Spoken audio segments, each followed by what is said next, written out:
Low Profile is supported by you on patreon.com/lowprofile, where you can sign up for flexible monthly donations that afford me the time it takes to research, record, and edit this program. If you enjoy this show and can afford to contribute anything at all, it would be extremely helpful. It adds up in a big way. Believe me, I know things are tight, so if you can't chip in financially, please tell somebody you know about a favorite episode of Low Profile and share it on the internet. But if you're in a position to donate, that address again is patreon.com/lowprofile. Thanks to this show's in-kind sponsors here in Olympia, including Three Magnets Brewing Company, Rainy Day Records, Old School Pizzeria, San Francisco Street Bakery, and Schwartz's Deli. If you come through Olympia, these are all excellent places to visit. And now, on to today's show.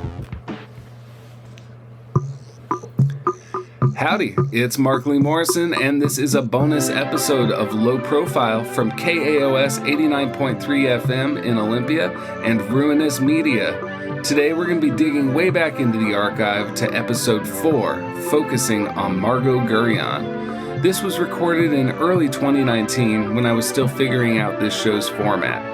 At that time, it consisted of panelists with a shared interest nerding out about a favorite artist, and sometimes we get a chance to talk to the artist or somebody who was close to them. Margo Guryan passed away 3 years ago, and at the time of recording, she did not agree to an interview, but she and I had some email correspondence that was helpful in researching her, and she put me in touch with her publisher, John Rosner, who also happens to be her stepson. I've re-edited that episode to make it a little more digestible, and I also spoke with John again about the latest renaissance of Margo's music. 2 new reissues, plus a tribute album called Like Someone I Know, available on Sub Pop. Right now in the background, you're hearing an instrumental version of her song Think of Rain, as covered by one of my favorite contemporary bands, Pearl and the Oysters. It's taken from that tribute compilation. You'll have to listen to the album to hear the vocal version, which I highly recommend. Before we revisit episode 4, let's catch up with John Rosner. I started by referencing one of the emails that Margo had sent me back in 2019. One of the things I asked her about at that point was whether or not she had an arsenal of unreleased recordings. What did she say? She absolutely declined. She said, no, I do not have an arsenal of unreleased material. Right. Earlier this year, Numero drops a box set. Right. And what's the first disc? An arsenal of unreleased recordings. I mean, look, I will tell you that when she said that, she meant it, and she was not being dishonest. She probably would have considered them not ready for prime time, but a lot of them are really good, and a lot of them, I think, really helped tell a story. Showed how she progressed as a songwriter. And, you know, they're varying degrees. I mean, disc 1 is kind of more of a scholarly disc. On the other hand, I mean, you have songs like More Understanding. They're all good songs. It's just that some of the recordings are a little funky. But, you know, Moonride is great to hear. I Ought to Stay Away From You. Really quality material there. I ought to stay away from you. I ought to start behaving wise. I ought to walk by fast and walk right past those crazy eyes. You said when I interviewed you back then that maybe like every decade a new generation discovers her music and celebrates it. And yes, right now, is this the first proper tribute album to Margo? Absolutely. One and only. Like Someone I Know. Yeah. A celebration of Margo Guryan. Yes. I co-produced it, and it's coming out on the 3rd anniversary of Margo's death, and that was not on purpose. It just, you know, the release date kept moved around a couple times, and that's where it landed. Oh, wow. Gosh. Yeah. So it's been almost 3 years. That's crazy. Yes, almost 3 years. And there's more stuff brewing, I heard anyway. Do you have any insight on a reissue coming? So we've had 25 demos, 27 demos, 29 demos, but this one, 28 demos. 28's the magic number. 28 is the magic number. So it's not 29 demos minus one. It's more like 27 demos plus one, and the artwork is beautiful. And, I don't want to blow it, but I mean, it's really, really nice. Tell me about the process of curating the tribute record. Oh, wow. Really, we approached artists we were excited about, A, and B, knew that they liked Margo a lot. And that's kind of how it went. And it's a benefit record, so a portion of the proceeds is going to support reproductive health. Oh, that's a big one. Especially given the timing. And on that note, if I don't know when this is going to air, but if anybody came to the record release party on the 9th of November, I believe Planned Parenthood is going to set up a booth. Cool. And then there's going to be a release party on the 20th or something like that in Chicago at the Empty Bottle.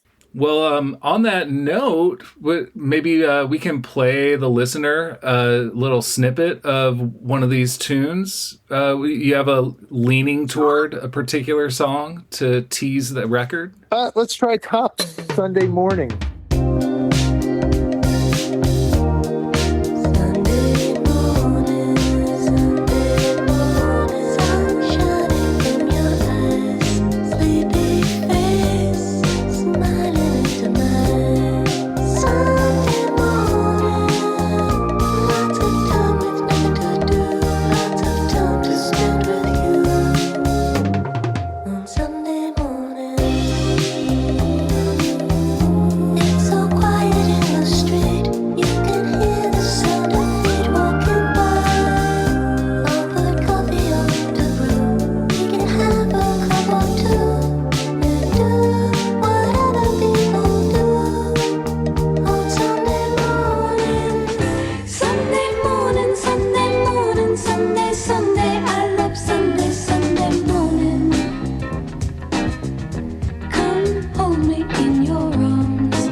This is Margo Guryan.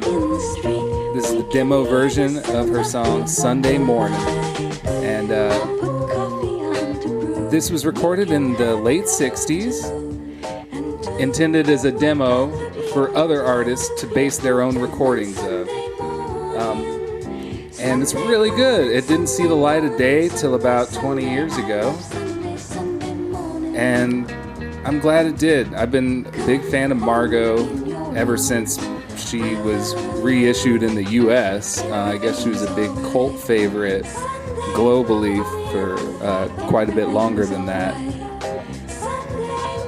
Anyways, we're here today to talk about Margo Guryan on Low Profile with me, your host, Mark Lee Morrison.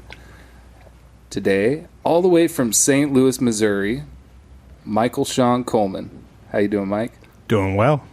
Thanks for coming all the way to Olympia, Washington to do this. Uh-huh.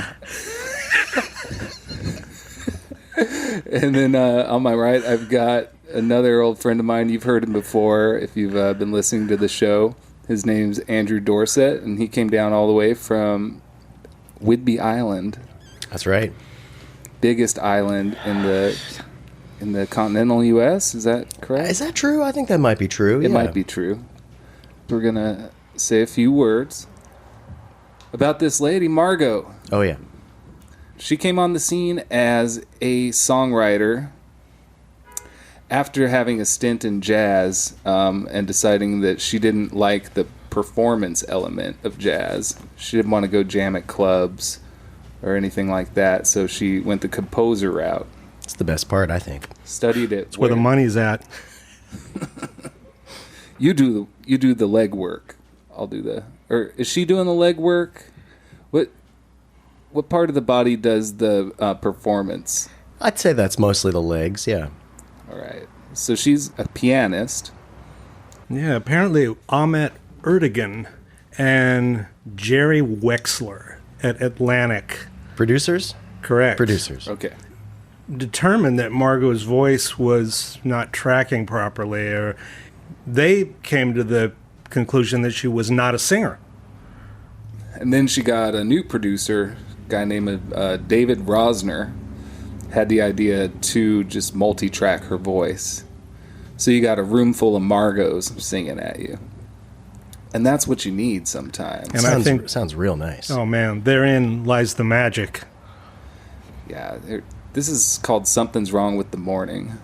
And it's another demo. Something's wrong with the morning. If he doesn't call to say hello and ask me what I'm going to do for the rest of the day, and if I need him and how he needs me when he's all alone, and how something's wrong with the morning when he doesn't phone to say he loves me. Something's wrong with the morning. He never calls. His backing vocals. Makes me want to sing with it, man. Or tell me what I was doing wrong, that I was not doing all alone. And something tells me something's wrong with the morning today.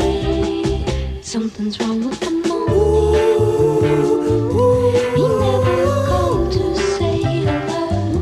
He never called to say goodbye. Or tell me what I was doing wrong, that I was not doing all alone. And something tells me something's wrong with the morning today.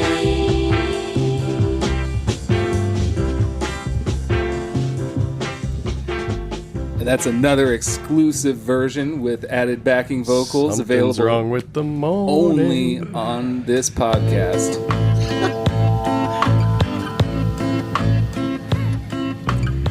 So some of these demos did get recorded by other artists.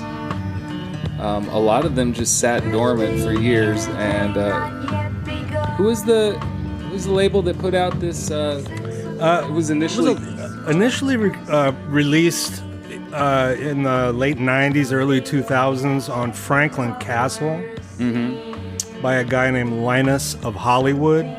Oh, he's the guy who ran that label? That's correct. Okay. And if I'm not mistaken, he began the label specifically to put out Margot's reissues. Oh, wow. Okay. That was nice of him. Yeah, big fan.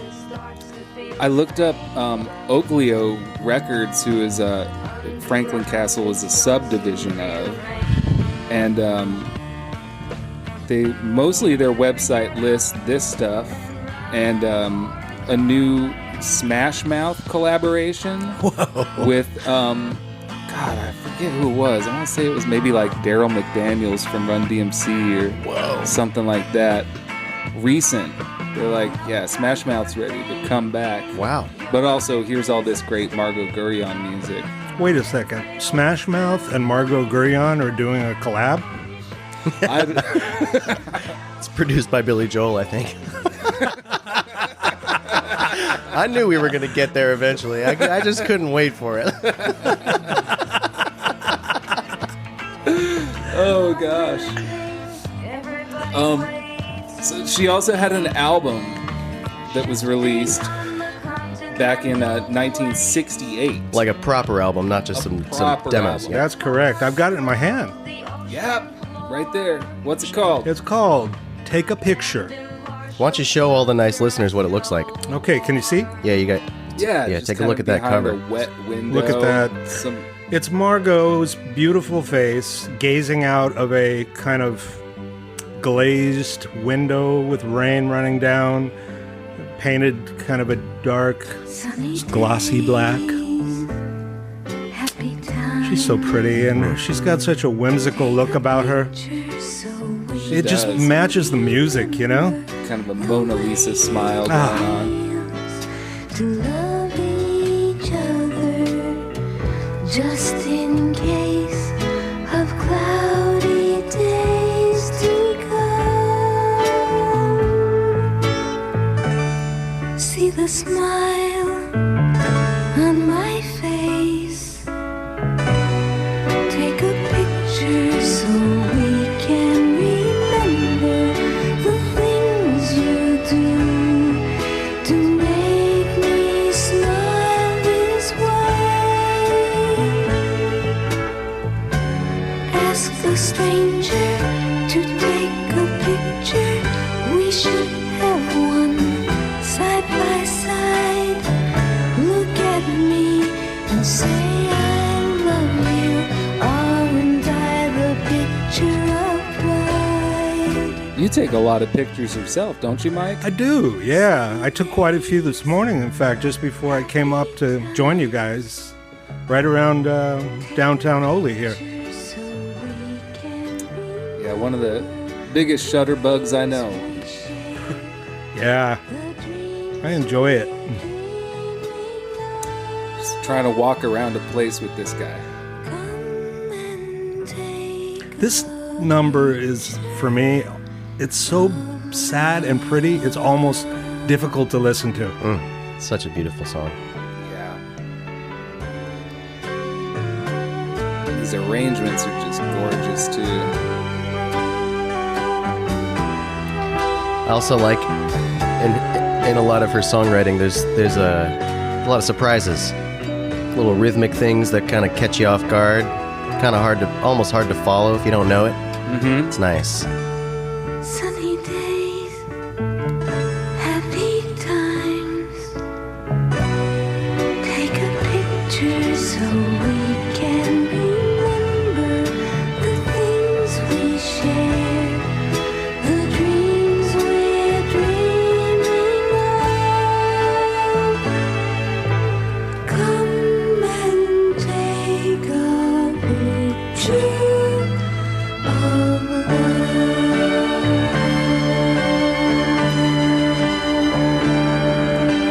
God, and that like close miking of the voice just really stimulates Very your breathy. ears. Very breathy. Can we talk a little bit about how this record kind of began its birth? The producer that was initially scheduled to do this record was none other than John Simon. Right. And John Simon produced the band, those early band records? Correct. What else did he do? He did some other stuff. He did, yeah. He also had some really great solo records. Yes, he did. A couple. Yeah.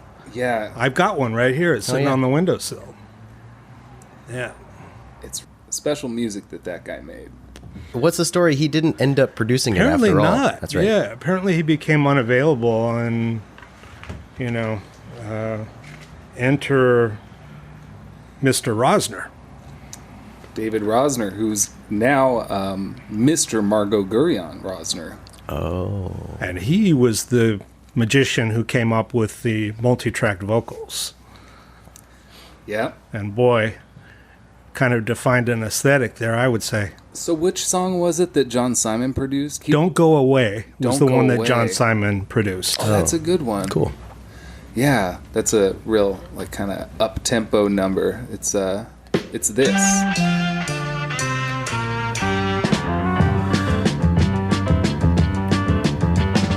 Don't go away now that you walked into my life and brought me sunshine. Don't go away now that you opened up my door and gave me flowers. Don't go away now that you painted a smile on a face that knew how to cry. Don't go away now that you've shown me a way that I don't have to say goodbye. Don't go away now that you walked into Love that. my life. It's math pop. It really is. Isn't yeah. it? It's so good. Very deconstructed approach at pop music. And from what I understand, the guys who would play these demo sessions were a little bit baffled until they heard her play it on piano. That's right. I read in the liner notes for the demos, I think written by if I'm not mistaken, written by Rosner, the producer. Yeah. It was saying that that the musicians that she would give the musicians a score, which is uncommon for demo Usually sessions. you just have charts. Right. And they would look at them and kind of think she was crazy, because of all the weird twists and turns and chords that don't seem like they ought to go there, and, half bars of, odd numbers of beats and things, and until they would play them and then hear what they were playing and be like, oh, yeah, okay. Yeah, it makes sense once you hear it. But just the effort to put it all together like that, she does it so naturally. And that's just what the music in her head sounds like. And she's able to communicate it to others. So this album just kind of tanked, I guess. I mean... I got a little story about that. Okay. So here's the deal. In order to promote a record like this, you got to get out there and tour. And Margo wasn't down for what that entailed. And kind of laid it out that she wasn't going to do those things, and they said, well, we frankly aren't going to distribute your record, and it wound up in the cutout bins, Toot Sweet. And she actually saw one of these records, a copy of Take a Picture, in a 25-cent bin in a, department store in New York. That's a hell of a feeling. I once found the Christian ska compilation I produced when I was 15 years old. Yeah, awesome. I found it in a used record store in Sweden for the equivalent of $1. Wow. 10 crowns. Wow. Picked it up. It's got a picture of my bedroom wall when I was a teenager on the back. Oh, that's It was a weird feeling. And then I found my old band from the Mojave Desert, Airplanes. Mm-hmm. I found our CD that we made like 500 copies of here at the Value Village thrift store in Olympia. Wow. Like 5 years ago. Weird. And I know I didn't donate that. Somebody else did. But on the I stole it, by the way. I already paid for this once. Yeah. Oh gosh. So what about this Billy Joel guy anyway? Well, I think that he was a contemporary of Margo Guryan. Oh, that's where it comes in. Okay. Yeah, she hung out with a lot of other songwriters in that time. Oh, yeah. In like the late 60s, early 70s. I've seen pictures of her with Elton John, with, there's a Dylan story. Yeah, you should get ready to read that. Dylan who? My Bob Dylan story.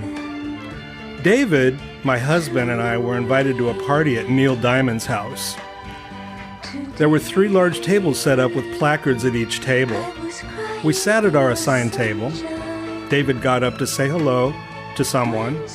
Neil came over to greet newly arrived guests. David came back, saw Neil sitting in his chair, and found a seat elsewhere.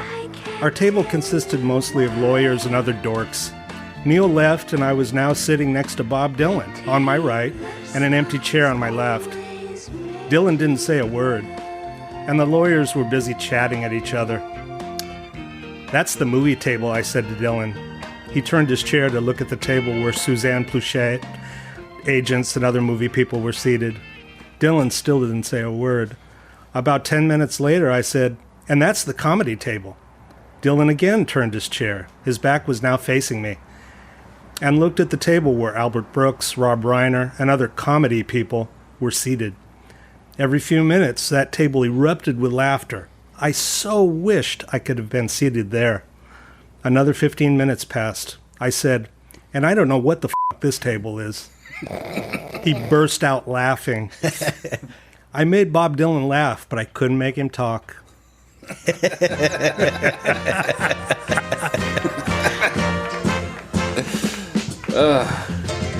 She wrote songs hoping that other artists would record them, and they did. Well, that's a relief. You guys ever heard of the Mamas and the Papas? No. Oh, okay. What about Cass Elliot? Yeah, I think so. Mama Cass? Oh, right. Here's Cass Elliot singing I Think a Lot About You. Nice and slow. Somewhere it is sunny and people may be happy, and somewhere there are people making money by the week. But I can't think about that. All I can think about is you. You walked into my life smiling on a cold and windy day. If I hadn't been careful, you would have stole my heart away. But I think once and I think twice about everything I do. And when I do, I think a lot about you.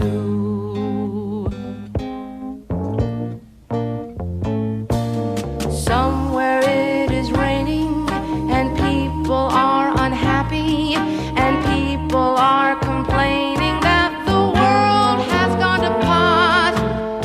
But I don't worry a lot. I think a lot about you.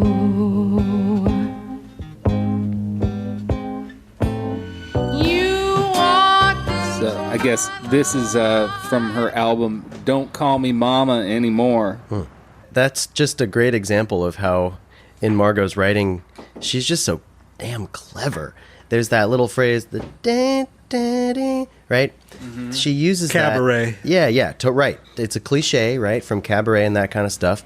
But she uses it in 3 different ways. She goes to 3 different keys with that same riff. It's so clever. Andrew's a pianist. Yeah. He is. And boy, doesn't she have the voice of an angel? Oh, love Mama Cass. Ooh, that's chicken skin music right there. Yeah.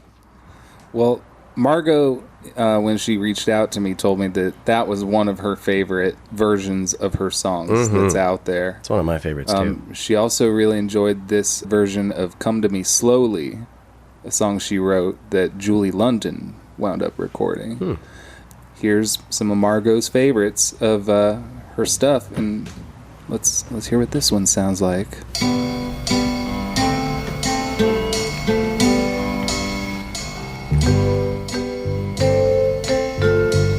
I like that.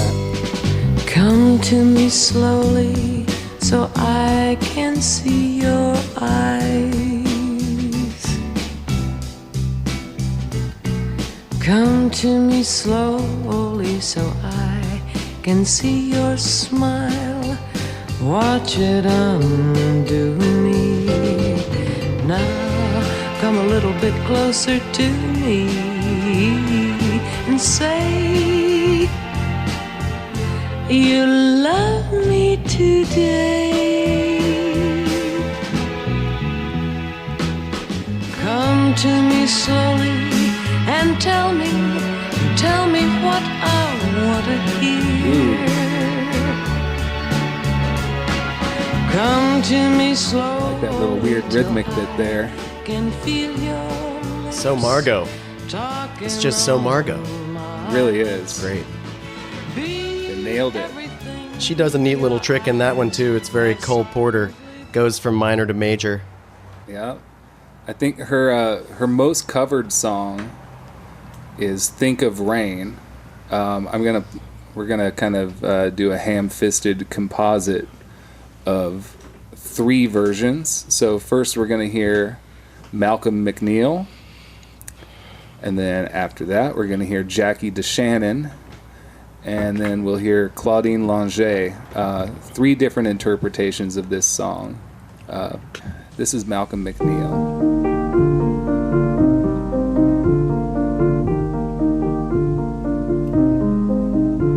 If you should think of leaving me, think of rain, and think of yesterday again.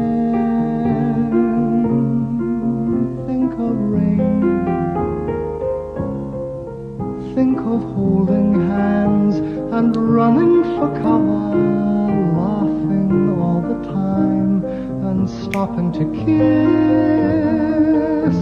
under the weeping willow tree.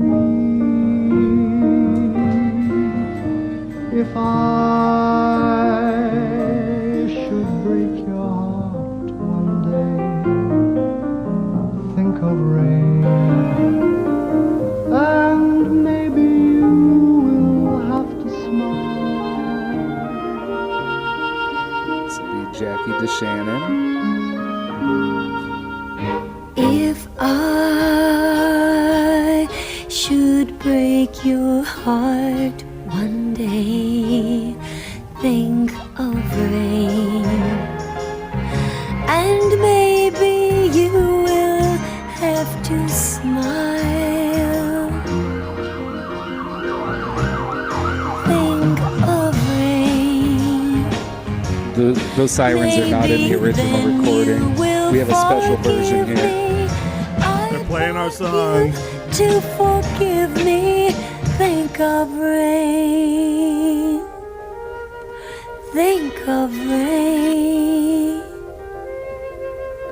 If one day you should think of leaving me, maybe then you will forgive me. I'd want you to forgive me. Think of when, think of when.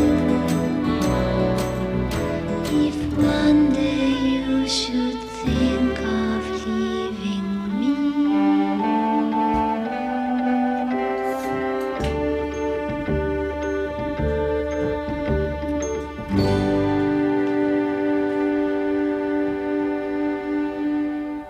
Wow, so that was Claudine Longet. I wonder why she didn't become like sort of a household fixture. Because she was in prison. Is that what? That's the truth. What? Wow. Why would she be in prison? Well, for she making killed her such beautiful- boyfriend, Oh, for one. Yeah, well, yeah. I wonder why. I don't know. You'd have to ask her. Spanky and our gang had a hit with Sunday Morning.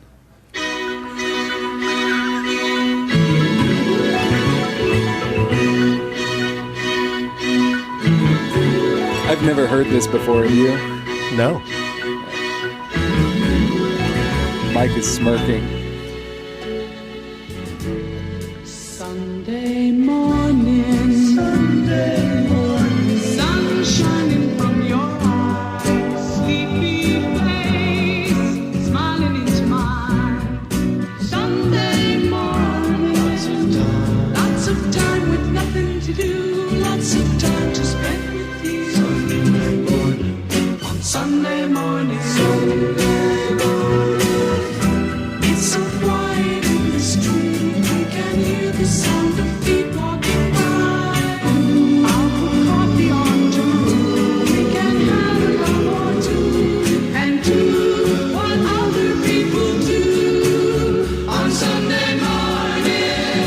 Sunday morning, Sunday morning, Sunday, Sunday, I love Sunday, Sunday morning.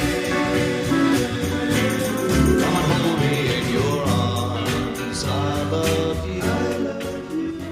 No disrespect to Spanky or their gang, but I liked them better when they were called the Mamas and the Papas.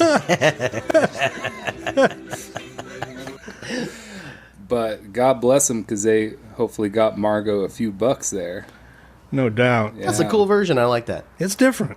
Yeah, it's a good one. So, was there a window of time between this recording and her Chopsticks variations? Oh, what's Chopsticks Variations? I mean, who doesn't love the song Chopsticks? It's my favorite song.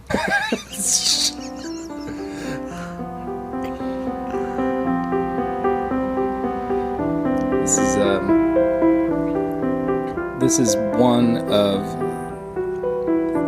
many variations on the song Chopsticks that Margo put into an album a mini album, I guess. It's an EP. It's about 20 minutes long. If anybody out there is interested, the year it came out, Andrew, Yeah. 2009. So, to answer your question, Mike, what I just said, 2 years. And I wonder why this came about. This is decidedly non-political. That's true. I disagree.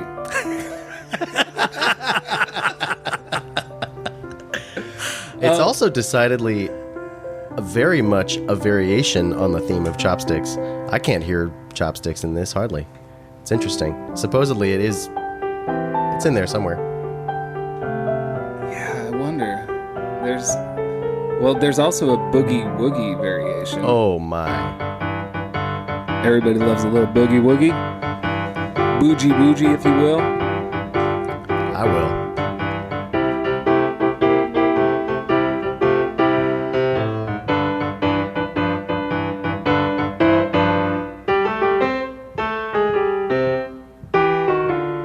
Okay.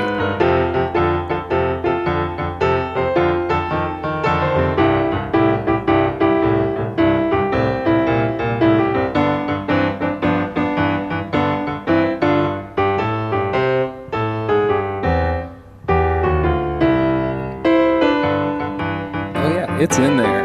It's in there. I found my copy of this in St. Louis for $5.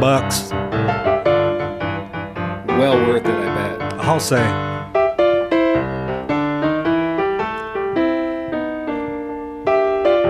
Oh my gosh. You guys, we got a surprise guest on this episode. Oh, we do? Yeah. That's a surprise. Yeah. Well, it's a surprise for the listeners anyway, if they didn't read the notes. What year is he showing up? Who reads the notes?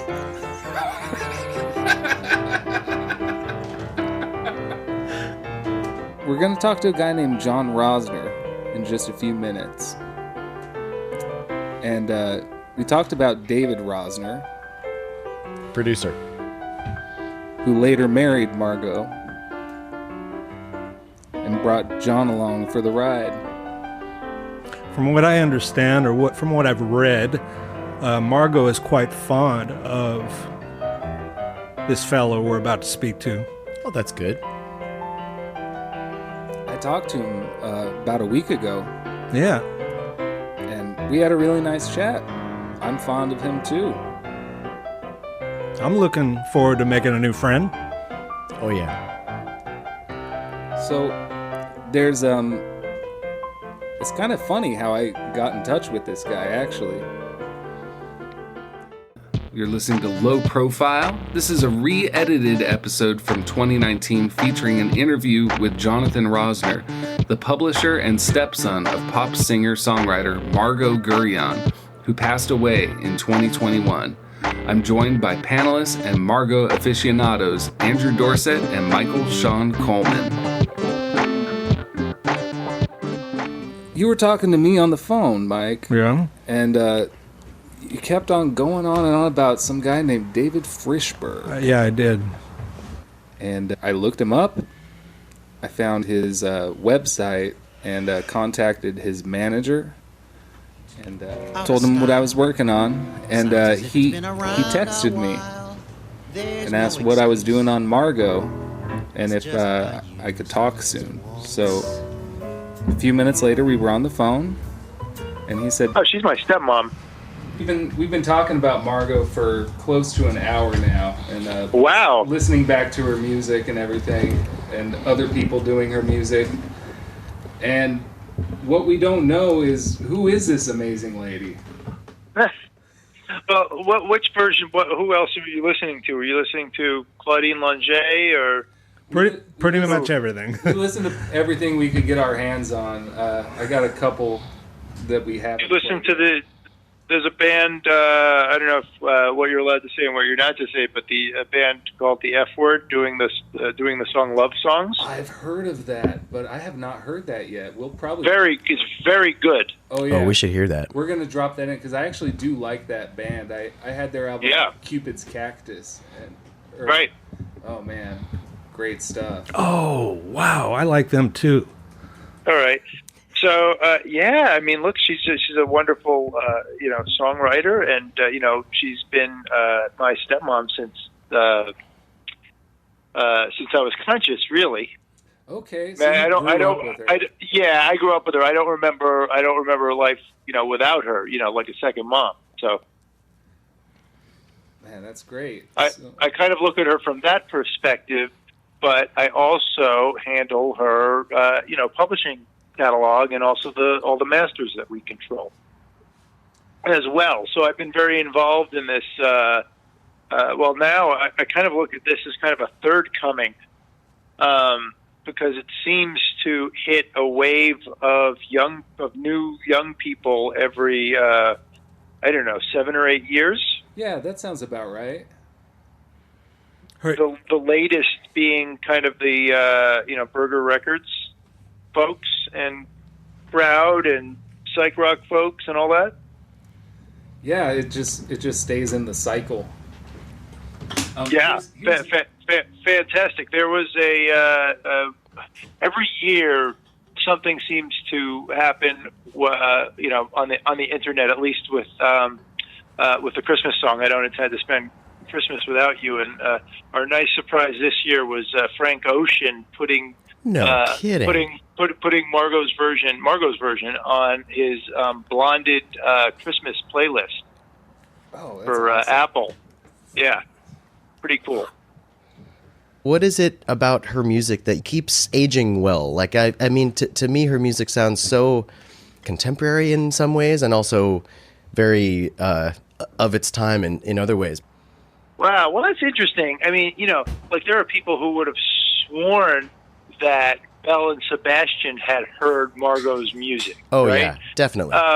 But I spoke to Isabel Campbell, and she had only heard of Margo because people kept telling her that she sounded like her. Wow. Now she's a fan from what she told me. Right. But I think it's this. I think that every few years, I mean, I think kind of the first crop included some pretty famous people. I remember Shirley Manson writing on a tour blog saying that the song "Love Songs" was her favorite song at the moment. So that's whenever Garbage was successful, right? So oh, that's the right. late 90s Shirley Manson of Garbage, or something like that.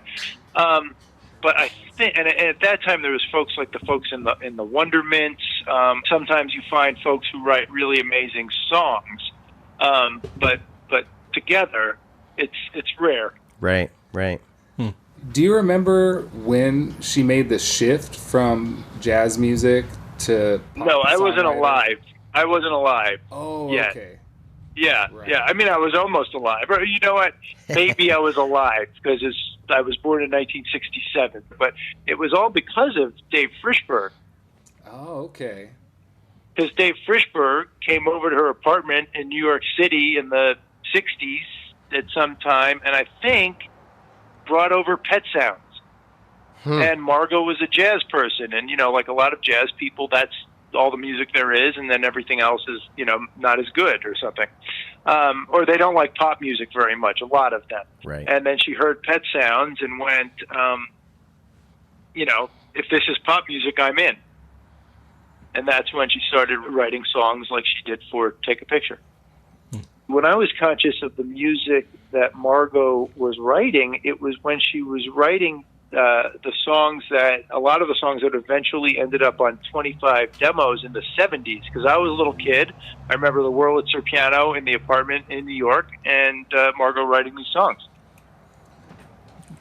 I definitely drank the Kool-Aid when it came to Margo. I mean, the first time I heard her stuff, and I actually was introduced to her music through those 25 demos, the Franklin Castle reissues. Yeah, that's Linus of Hollywood's label. Yes, and Yeah. and in fact, everybody that's sitting at the table kind of came into her music through that reissue. Yeah, that's right. Oh, right. Wow. And yeah, I guess a couple of questions for me right off the top of my head that I would ask Sure. would be since that was your earliest memory of Margo when she was working on those songs, do you remember how she may have been tracking her vocals, or did she work at home? No.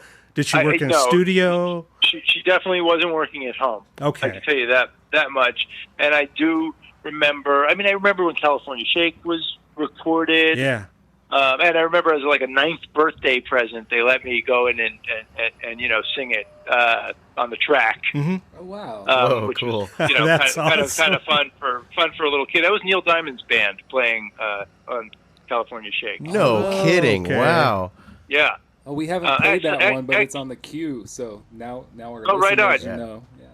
Yeah, that's one of the only ones that, maybe the only one that's a co-write with the guitarist Richard Bennett, who was Neil's guitarist. Oh, I see. Yeah. Interesting. And the drummer is, I believe it was Dennis St. John. I don't know if you know who Dennis St. John was, but he was Neil's drummer from like 1970 to 1980. Oh, wow. And he worked with, are you guys soul music fans at all? Oh yeah. Mm-hmm. Okay, so he was in a band with another fellow that I work with called the Mighty Hannibal. I don't know if you know the Mighty Hannibal, but if you don't, look up a song called Jerkin' the Dog. Watch Okay. the video. Got It's it. amazing. Doing Boy, that the right rhythm now. section on those demo tracks were just So good. oh. All the musicians were top notch. But I remember Margo writing these songs like Yes I Am. I mean, the whole Watergate thing The- that was going the hum. on at the time. The hum.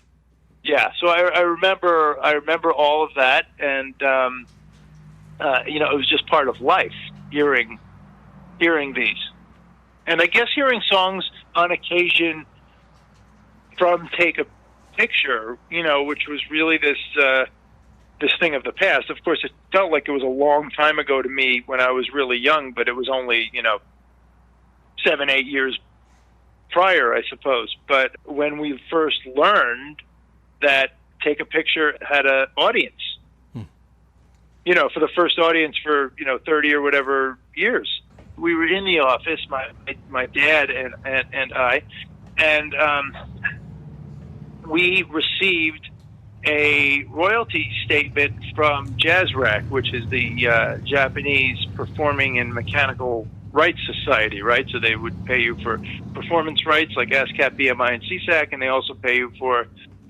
record sales. And it was around $4,000. And we looked at, what's on here, and there were all the songs from Take a Picture. And, we were scratching our heads. We had no idea what was going on.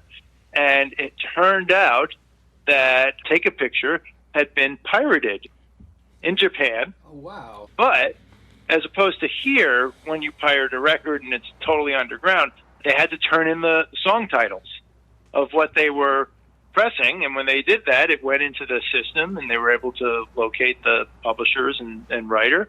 And,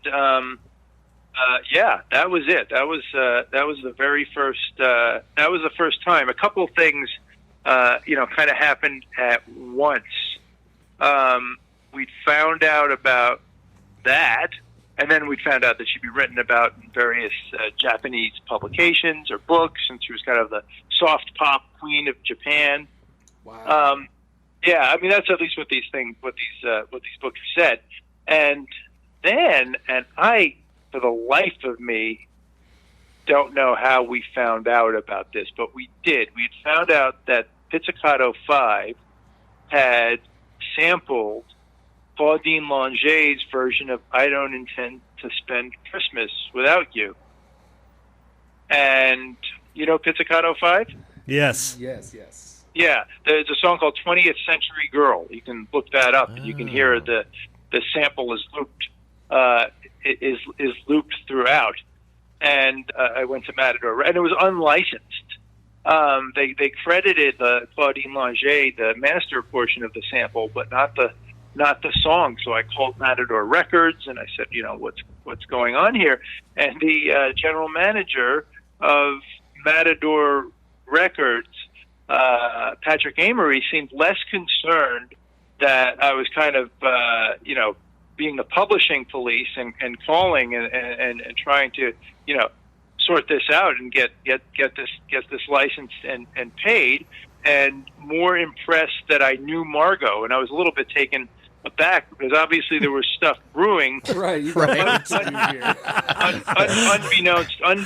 to us. And then I asked him, well, how do you know Margo? And he said that there was a fellow named Jeffrey Weiss, who at that time was an A&R guy at Hollywood Records, who had turned him on to Margo and had apparently been, making copies and giving Margo albums out to everyone he met.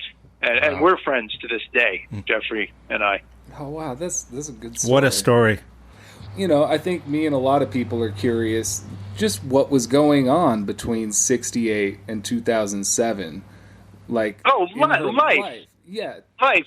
I mean, my dad and Margo together were, producing various writers and such that they liked. I mean, my dad's a publisher, was a publisher, and she was living life. Occasionally writing, getting very involved in teaching piano. I mean, it was just another. It was just another part of life. She loved teaching. Maybe that kind of explains the chopsticks variations or something. Absolutely. Now, I forget what the timeline on that is, like whether this resurgence happened and then Chopsticks was written, but, it certainly led to that. That came from her teaching and actually, I think, wanting to write something that her students could play. That would be interesting, that they would be familiar with, but also kind of do it in a very cool way. Sure. We've been listening to it and enjoying it here. Yeah, it's great. It's so good. It's great. But yeah, I mean, I think when she had made the decision that she didn't want to tour and she didn't want to do all that stuff, I mean, she kept writing, but then, I don't know, I don't believe Margo was writing very much in the 80s, for example. So, do you have any favorite songs of hers? Maybe even favorite recordings of hers? Yeah, definitely. I mean, I think that Love Songs. It's a good one. The Take a Picture version and the demo version and Someone I Know would be my favorites. Oh, yeah, those are At good. least right now. I think that those are my favorite, but I love Love. Mm-hmm. And Sunday Morning, and I mean, I really like all of the songs, but I would say that Love Songs and Someone I Know maybe are my faves, but I also love a lot of the songs, and I love The Hum. So good. I love Yes I Am. Did she sing in the shower? There we go. No, I don't know about that, but she didn't. She didn't walk around singing, but she sang and she played. I mean, it wasn't that she didn't sing; she did, but she didn't. She wasn't in the kitchen making salad and singing at the same time or anything. Right. But Okay. I think you have to be a belter to do that. Like wispy singers don't sing while they're cooking. We had a fan request for a question about salad and the like. What kind of diet did she have? Normal, really, really normal diet. Oh, that's good to know. Yeah, Okay. yeah, very, very normal. Yeah, love some deli or Chinese food. Oh man, I think a lot of her fans' hair is standing on end now hearing that. Yeah, no, it's pretty. Yeah. Yeah, we noticed that. It's Mike again. I noticed that Margo's been pretty active on Facebook lately, and yeah, she likes that. Oh yeah, responding to everyone's commentary and stuff, and sure, that's nice. You feel like you have you get to at least express your feelings to her, and she responds. Oh, absolutely. No, for her it's fun. All right, John. Thank you so much for talking. Thanks a Margo lot. with us. You're very welcome. Thank you very much. Yeah. Yeah, been a pleasure. Have a good one. Same Take to care. you. You too. Bye-bye.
All right, that's Young Husband covering Margo's song. That's we were talking about, kind of a non-Christmas song for Christmas time. That was a lot of fun. I'll say. I did I too. know more. I feel enlightened. Yeah. I did too. I really like Margo Guryan's music. I like it even more now. And I still don't think you can do better than those 25 demos. Yeah, and they go up to 29 now. Gosh. I don't know how they did that. She but still must have a box of them somewhere, I'm telling you. There's got to be a vault out there. This has been a bonus episode of Low Profile, recorded back in 2019. We were speaking with Jonathan Rosner, who is the stepson and publisher of the late Margo Guryan. You can find releases, including her new box set on Numero Group, 26 demos, and the tribute album, Like Someone I Know, all at margoguryan.com.